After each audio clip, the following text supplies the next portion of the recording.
अभी भी मेरे पास वो टाइमलाइन मौजूद है।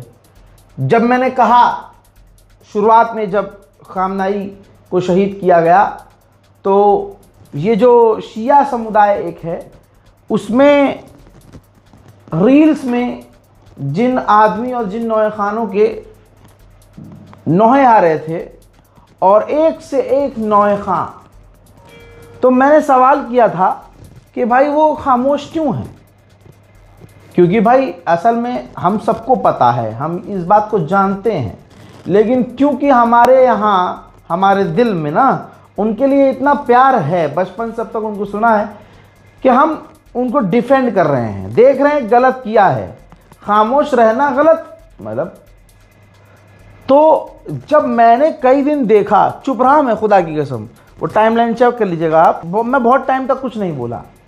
लेकिन जब एकदम हदी हो गई, अति हो गई, यानी आप ऑफलाइन बोल रहे हो कि भाई ईरान ने भाई खामनाई को शहीद कर दिया, भैया हम उनके साथ हैं, ठीक है, उनके लिए दुआ हुआ, आप ऑफलाइन करवा रहे हो, किसी जगह प्रोग्राम हो रहा है, अब वहाँ जाके कर रहे हो। मेरा मकसद ये था कि आपका जो प्लेटफॉर्म है, जिससे आप मिलियंस ऑफ डॉलर कमाते हो सालाना, उस पर आपने क्यों नहीं बोला? क्योंकि उनको डर था कि चैनल डिलीट होगा। बहुत सीधी सीधी बात है ना, ये डर था। मैं किसी का पर्सनल भाई दुश्मन थोड़ी हूँ, मैंने तो खुद नदीम सरवर का नाम लेगा था भाई, मैं सुनता हूँ, लेकिन जब तक मैंने नहीं बोला था किसी का कोई इस तरह का, हाँ फेसबुक पोस्ट आ गया, फेसबुक पर लिख दिया, ट्वीट कर दिया, ये था। मेरी ऑडियंस ने मुझसे कई तरह के सवाल किए थे कि रज़ा भाई इनसे ये पूछो, आप अपने प्लेटफॉर्म पर क्यों कुछ पोस्ट नहीं करते? 4 ट्वीट कर देना, इस ये तो काफ़ी, और भी कई दिन बाद। ये सारी चालाकी मुझे दिख रही थी उनकी, लेकिन चलिए अल्हम्दुलिल्लाह, जब सवाल किया गया, और सिर्फ मैंने नहीं किया, दुनिया भर से सवाल उठे, तब जाकर जो है अपने किसी ने जो है सोशल मीडिया पर, चाहे वो फरहान अली वारिस हो, चाहे कोई और हो, उनके कट्टर समर्थक जो हैं वो साबित करने में लग गए, नहीं भाई इन्होंने तो 4 दिन पर उसी दिन कर दिया भाई, उसी दिन कर दिया था भाई, वो तो उसी दिन वो तो हथियार लेके ईरान जाने वाले थे लड़ने के लिए। अरे भाई देखिए, बहुत सीधी सीधी बात थी। अब जैसे एग्जाम्पल के तौर पर, अब देखिए शाहिद बलूचिस्तानी है, इस आदमी ने अमेरिका इजराइल की आलोचना भी की, शहादत जो खामनाई की हुई उस पर शोक व्यक्त किया। सिर्फ यही नहीं दोस्तों, टाइम भले ही इन्होंने लिखा, क्योंकि शेर लिखने में, राइटर का वो पूरा पैराग्राफ बनाने में, उसके बाद ऑडियो रिकॉर्ड करने में, फिर उसका पूरा प्रोफेशनल तरीके से जैसे ये मुहर्रम में करते हैं, अपने काम को पूरा किया, वीडियो शूट हुआ, उसके बाद कम से कम लाइव तो हुआ अपने ही प्लेटफॉर्म पर। जी हाँ, अब आप देखिए, प्रॉपर तरीके से इस वीडियो को रिलीज़ किया शाहिद बलूचिस्तानी भाई। ये रहा वीडियो जिसकी शुरुआत ही, वीडियो की शुरुआत ही मिनाब की लड़कियों से की गई है। मिनाब की जो शहीद बच्चियां हैं, उनकी तस्वीर, उनकी झलक यहाँ दिखा दी गई है। ये कोई पहला ऐसा नौए खां है जिसने सबसे तेज़ी से, सबसे प्रोफेशनल तरीके से अपने प्लेटफॉर्म का सही इस्तेमाल किया, जिसने नहीं सोचा कि चैनल मेरा डिलीट होगा तो हो जाए, जिसने नहीं सोचा कि मेरा चैनल हो जाएगा तो मैं क्या करूँगा। ठीक, ये वीडियो है, और इस वीडियो का लिंक भी मैंने डिस्क्रिप्शन में डाल दिया है, जाइएगा ज़रूर देखिएगा। मैं यही चाहता था, मेरी कोई दुश्मनी किसी से थोड़ी है, मैं चाहता था जिसके पास जो प्लेटफॉर्म हो, पूरी ताकत मेहनत के साथ इन्वेस्टमेंट करो, कोई दिक्कत नहीं, पूरे साल तो कमाते हो, बढ़िया कंटेंट बनाइए, और कंटेंट के ज़रिए ये जो अमेरिका इजराइल ने किया है उसकी आलोचना की जाए, जो ईरान के शहीद हैं उनको याद किया जाए। कुछ गलत चाहा था मैंने? चलिए, जिन्होंने हमारी आवाज़ सुनी, समझी, और बिना काउंटर, मतलब समझते ना, बिना सोचे समझे बस जवाब देना है, काउंटर करना है, तो ये कुछ ऐसे लोग हैं जिन्होंने काउंटर करने से अच्छा सोचा कि नहीं, अगला जो कह रहा है सही कह रहा है, चलिए, तो भाई मेरा भी फ़र्ज़ बनता है कि अगर मैं आलोचना कर रहा हूँ तो अगर कोई काम अच्छा कर रहा है तो मैं तारीफ़ भी करूँ, शेयर कीजिएगा। उधर बड़ी खबर यही है कि अमेरिका बौखलाया हुआ है और अब अमेरिका ने स्ट्रेट ऑफ हॉर्मूज में रोबोट तैनात कर दिए हैं। अब आप कहेंगे ये रोबोट कौन से हैं? ये वो रोबोट हैं जो समुद्र के अंदर तह में जाकर बम तलाशते हैं और बमों को डिफ्यूज़ करते हैं, यानी इन्हें आप माइंड क्लीनर रोबोट्स भी कह सकते हैं। अमेरिका अपने टॉप हथियारों के साथ हर जगह तैनाती करता हुआ नजर आ रहा है। उधर यूएन के अंदर जो इजराइल का एनवॉय है उसने नया इल्ज़ाम लगाया है, और इल्ज़ाम लगाया है फ्रांस, चाइना और पाकिस्तान पर। कहा इन तीनों देशों ने अलग से ईरान से डील कर ली है कि इनके जहाज़ ईरान निकलने देगा और किसी के जहाज़ ईरान निकलने नहीं देगा। हजरात, यूएन में भी कोई जाकर पागल आदमी जैसी बातें कैसे कर सकता है? भाई सिर्फ फ्रांस और पाकिस्तान के जहाज थोड़ी निकले हैं, निकले तो भारत के भी जहाज हैं। और फंसने की बात है तो भारत के जहाज पर अटैक भी हुआ, पाकिस्तान के जहाज पर भी अटैक हुआ, पाकिस्तान के जहाज को भी रोका। तो जैसे मैंने कहा ना, बोलना है, कुछ ना कुछ बोलना है, काउंटर में बोलना है, सबूत कुछ नहीं देना है। बहरहाल अब ये फ्रांस को सोचना होगा, पाकिस्तान को सोचना होगा और चाइना को सोचना होगा कि अब आप बढ़िया जवाब इजराइल को कैसे देंगे। जहां डोनाल्ड ट्रंप ने हमेशा कहा, बल्कि डोनाल्ड ट्रंप के अलावा दुनिया के तमाम देशों ने कहा कि भाई ईरान तो बहुत पिछड़ा हुआ है, वहाँ औरतों को कुछ करने नहीं दिया जाता है।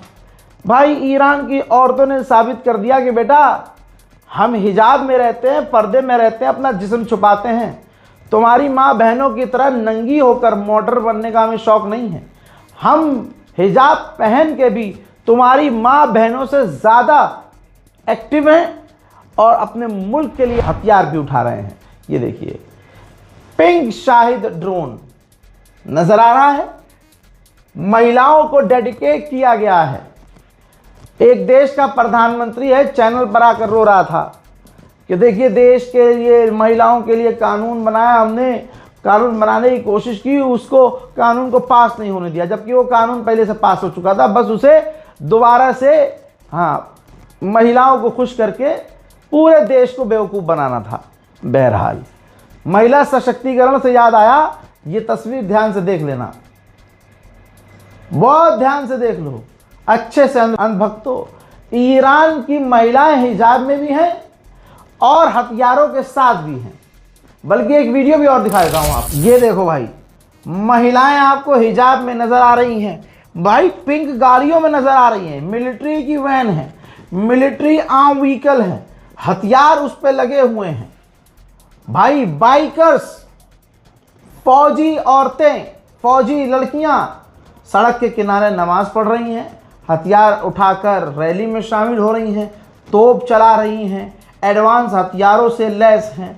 तुम अगर हिजाब पर इतनी नज़र रखते हो तो ज़रा ये हिजाब वाली औरतें जिन हथियारों को इस्तेमाल कर रही हैं, जिन हथियारों के साथ तैनात हैं, जिन AK-47 को लेकर वो आपस में खिलौनों की तरह बांट रही हैं, तो इस पर भी ज़रा ध्यान देना चाहिए मुन्ना। ये ईरान की महिलाएं हैं भाई, महिलाएं ही नहीं, महिलाएं अपने पति के साथ, अपनी बहनों के साथ, अपनी दोस्तों सहेलियों के साथ मैदान जंग में उतर आई हैं। ईरान की ये सड़कें हैं, रैलियां हो रही हैं, और क्या काम है ऐसा जो ये नहीं कर रही हैं। बच्चे, छोटे छोटे बच्चों के साथ, जी हाँ, आर्म व्हीकल्स में, भाई 3 साल का बच्चा हो या 6 साल का, अपने अपने पूरे पूरे घरों को लेकर महिलाएं मैदान जंग में उतर आई हैं। 25 मिलियन से ज़्यादा लोग, ईरान के लोग जंग लड़ने के लिए तैयार हैं। ये महिलाएं भी तो हैं, उनमें महिलाएं भी तो हैं भाई, हथियार लेकर दुश्मन की ऐसी तैसी करने को ईरान की बच्चियां, ईरान की लड़कियां भी तैयार हैं। और आज के दौर में हमने देखा कि इजराइल, रशिया और यूक्रेन के लोग अपना मुल्क छोड़कर भाग जाते हैं कि नहीं नहीं जी, हमें नहीं करना, हमें नहीं लड़ना। वहाँ ईरान की तो औरतें भी रैलियां निकाल रही हैं, मिसाइल और ड्रोन के साथ रैलियां, हथियारों के साथ रैलियां, ऐसे जैसे फौजी परेड करता है वैसे ईरान की लड़कियां परेड कर रही हैं। ईरान की इन तमाम चीजों के बाद बुराई करने वाले देशों लोगों का ठीक वैसा ही हाल है जैसे जिस इंसान के पास जो चीज नहीं होती, उसकी हैसियत नहीं होती वो चीज हासिल करने की, तो उसकी बुराई करना शुरू कर देता है। भाई थार अच्छी थोड़ी है, अरे यार न सीट कंफर्टेबल है, नई वाली तो और बुरी है यार, बहुत ही ख़राब है भाई, न ठीक से बैठ सकते, और ऊपर से भाई साहब मतलब सीट इतनी ऊंची, यार दिक्कत होती है चलाने में, पता नहीं लोग कैसे चला लेते हैं। और वो वाइब नहीं है उस गाड़ी में भाई, लग्जरी तो फील होता ही नहीं। अबे भाई तो तेरे पास कौन सी गाड़ी है भाई? मारुति ओमनी। अबे तेरी हट। तो ये हाल है, जिनके पास जो चीज़ नहीं होती वो उसकी बुराई करना शुरू कर देता है, क्योंकि पता है भाई मेरी औकात नहीं है ऐसी चीज़ें हासिल करने की, ये हासिल करने का। तो ईरान की जिस तरह की जनता है, जिस तरह ईरान के पास ताकत है और वहाँ के लोगों का जज्बा है, किसी और देश के पास नहीं है, तो बस बुराई कर देनी है। अच्छे नहीं है भाई, बड़े अजीब हैं। बताओ कितना जुल्म हो रहा, हथियार उठवा रहे हैं महिला। अरे भाई अपने मुल्क के लिए, कहते हो ना भारत माता, वो अपनी ईरान माता के लिए लड़ने को तैयार हैं। खबर आ रही है कि पाकिस्तान में अमेरिका के कार्गो जहाज उतर रहे हैं। खबर इससे जुड़ी ये है कि अमेरिका के टॉप ऑफिशियल पाकिस्तान पहुंचना शुरू हो चुके हैं। आप कहेंगे कार्गो जहाज, भाई वो तो हथियार लेके उतरता है। कार्गो जहाज में देखिए अमेरिका की टॉप डेलीगेशन कहीं जाती है तो अपनी कार खुद लेके जाती हैं, तो उस कार्गो जहाज में जो अमेरिकी ऑफिशियल्स हैं उनकी कारें मौजूद हैं। तुर्की के विदेश मंत्री ने कहा कि इजराइल जो आसपास के इलाकों पर कब्जा कर रहा है, अपने इलाके को फैला रहा है, ज़्यादातर ज़मीनों पर कब्जा कर रहा है, ये सिर्फ हमारी प्रॉब्लम नहीं है, ये परेशानी सारी दुनिया के लिए होनी चाहिए, ये ग्लोबल प्रॉब्लम है। तुर्की ने ऐलान करते हुए कहा कि अमेरिका और ईरान को सीज फायर और आगे बढ़ाना होगा। बड़ा अपडेट आ रहा है, तमाम ईरान में रहने वाले लोग जो भारत के लोग हैं, जो जिनका कोई बच्चा तेहरान ईरान में रहता है, तो जान लीजिए तेहरान इंटरनेशनल एयरपोर्ट से ईरान अपनी फ्लाइट शुरू करने वाला है। आज़ाद ईरान ने 50 से 60 और ऐसे लोगों को गिरफ्तार किया है जो अमेरिका और इजराइल के लिए जासूसी कर रहे थे। डोनाल्ड ट्रंप के ट्वीट पोस्ट अल्लाह की कसम मैं लेना नहीं चाहता, क्योंकि मुझे ये सिर्फ बकवास लगता है। जो ईरान कहता है वही पत्थर की लकीर होता है, लेकिन ये एक वजह से ले रहा हूँ। ये देखिए सोशल मीडिया ट्रुथ पर डोनाल्ड ट्रंप ने, गुलाबी सुअर ने पोस्ट किया और कहा कि कल ईरान ने स्ट्रेट ऑफ हॉर्मुज़ में कानून तोड़ते हुए, लॉ तोड़ते हुए, डील तोड़ते हुए 2 जहाज़ों पर हमले किए। एक फ्रांस का जहाज़ था, एक ब्रिटेन का जहाज़ था। ये सरासर गलत था। ऐसा क्यों किया समझ से परे है, ये कानून का उल्लंघन, ये डील का उल्लंघन है। ईरान ने हाल में ही घोषणा की कि वो स्ट्रेट ऑफ हॉर्मुज़ बंद कर रहे हैं, जो कि अजीब है, क्योंकि हमारी घेराबंदी जो बैरिकेड है हमने पहले ही बंद कर रखा है, कोई नया काम नहीं किया। तो ईरान ये शर्त कैसे रख सकता है? वो अपने आप को मजबूत बना रहे हैं, मजबूत दिखा रहे हैं। हम उनके सामने एक अच्छी और बेहतर डील रख रहे हैं और हम कल पहुंचेंगे मीटिंग के लिए, और मुझे उम्मीद है कि एक बेहतर डील हो सकती है। सारांश ये है, फिर बीच में धमकी वमकी है।